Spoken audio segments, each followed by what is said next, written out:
Hey guys, welcome back to the My Crown of Curls YouTube channel. Today I just want to say happy 49th Independence Day to all my Barbadian friends, supporters, and if you're Bajan and you're watching this video, happy Independence Day. Today I'm going to give you guys 12 tips on how to achieve the perfect perm rod set. Now, I didn't talk much in my previous video, which was showing my perm rod set video, because I didn't want it to be too lengthy. So I decided to make this video especially for you guys, because I've gotten a lot of questions saying my perm rod sets never come out that well, I don't know what I'm doing wrong, and stuff like that. So I'm here to help you, and I'm here to share all my information with you guys. So that's what I'm going to do. Right. So the first tip that I'm going to share with you guys is to make sure that you use products that won't leave flakes in your hair. When I say flakes, I mean white residue and stuff like that. Now, a technique that I saw from another YouTuber is that she mixed the two products that she wanted to use in her hair and she rubbed it on her hand. And if the products that she rubbed on her hand was white, then that's an indicator that it will leave white residue in your hair. If she rubbed products on her hand and it rubbed clear, that's an indicator that it would not leave any white flakes in your hair. Another tip is, the second tip is to use products that have hold.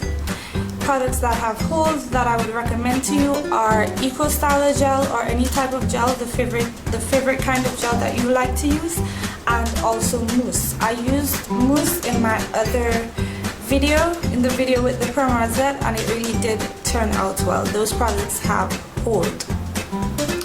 Tip number 3 is your technique. Get your technique down, like practice. If you're going to do the roll method, and I will do a video doing the roll method only, and the technique that I used in the last one is where you wrapped and you twisted your wrist. Wrap and twist, wrap and twist. So if you have your technique down, then your rod set is going to come out perfect. Tip number 4, start on stretched hair. To stretch your hair out, you can either blow dry your hair if you don't want to use heat, like I did. What I did, I started out on an old braid out. You can start out on an old twist out, or you can use different methods to stretch your hair, such as African threading or the banding method. And I did do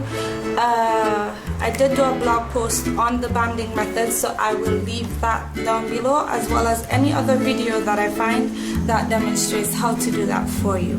Tip number 5, and this is really important: give your hair enough time to dry.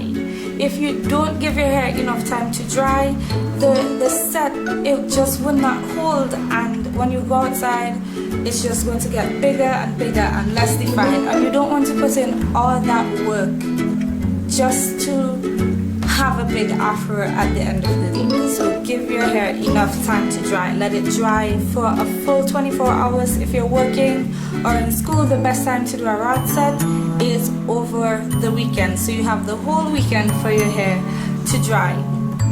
And if you have a hooded dryer, even better.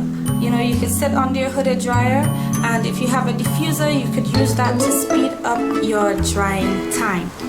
Tip number 6, take your time when taking down the rods. You don't just want to pull them out. That will break your hair, and it will also cause frizz.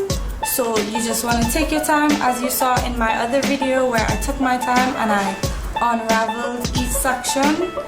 So take your time when taking out rods. Tip number 7 is, if you do get flakes, let's say you used 2 products and you did end up getting flakes. These unfortunate circumstances do happen. Now, if you do get flakes, if you rub some oil in your hand and you rub it through your hair, or use the oil while taking down the rods, then the flakes will disappear. Most of them will disappear. I have proven this to be true. Tip number 8 is if you know that if you still want to do a rod set and you don't have enough time for your hair to dry. You don't have that extended amount of time. My suggestion for you is to do a rod set on hair that is damp or hair that is dry. When I say hair that is damp, I mean you just put a tiny amount of water on your hair and then you use your products and do your rods. Or when I say dry, the only moisture that is touching your hair will be from the actual product that you put in your hair, and that will cut down your drying time. If you have a short amount of time and you do your rod set on wet hair, your hair is not going to dry. There's no getting around that, unless of course you have a diffuser or a hooded dryer. Tip number 9. Now tip number 9 has to do with the size of rods that you use. If you have shorter hair, it's best to use smaller rods for that cute curl, for that perfect curl. Use smaller rods. If your hair is longer, then you can use bigger rods to achieve the same thing. The rods that I have are the purple, the orange ones, and the I think it's the peach ones. But yeah, those are the ones that I use for my medium long length hair. Tip number 10 has to do with stretching your hair out. If you saw in my previous video where my hair was very defined and it was very shrunken up, to stretch your hair out, 2 tips that I can give you to achieve that is to either put your hair in a high ponytail or a high puff, or pull it back in a low puff, or you can use your blow dryer using the tension method, stretch your hair and just stretch out the roots of your hair, and that will stretch it out and make your rod set longer. Tip number 11, if you want more volume in your hair, you separate your hair more times. And if you want less volume, you don't separate your hair at all, or you just separate it less times. What I've noticed is the less I separate my hair at the beginning, is the longer my hair will last throughout the week. If I separate my hair a lot during the first day of my rod set, then I know that this style is going to last me 2 days max, and then on day 3 I'll have to put my hair in one. So definitely be aware of that fact. And tip number 12. Now this is, to me, the most important tip that I could possibly give you guys. Tip number 12 is the ends of your hair makes or breaks your rod set. Now, what does that mean? It means that if you don't take the time to add extra gel and extra product to the ends of your hair and make sure that it smooths around the rod, then it just will not come out right. The beginning of your hair will have the definition, and then the ends will have a poof, and that is not cute. So if you look back at my how to do my perm rod set video, you'll see that for each rod I took my time and I eased the product around multiple times so that I could get the best results. So that is definitely something that you need to take into consideration. Remember that if the roots of your hair poof up, that's okay.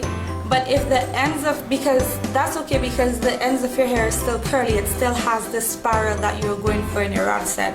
But if the roots are defined and the ends are not, then that's not going to look good.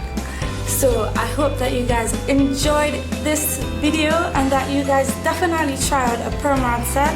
Let me know what your results are down below and how doing a perm rod set was for you. Also, if you have any pictures, feel free to share them on my Facebook page. That is my Crown of Curls. All the links to my social media will be in the description bar down below. Thank you guys so much for supporting my channel, and I will see you guys next time. Don't forget to subscribe. Bye.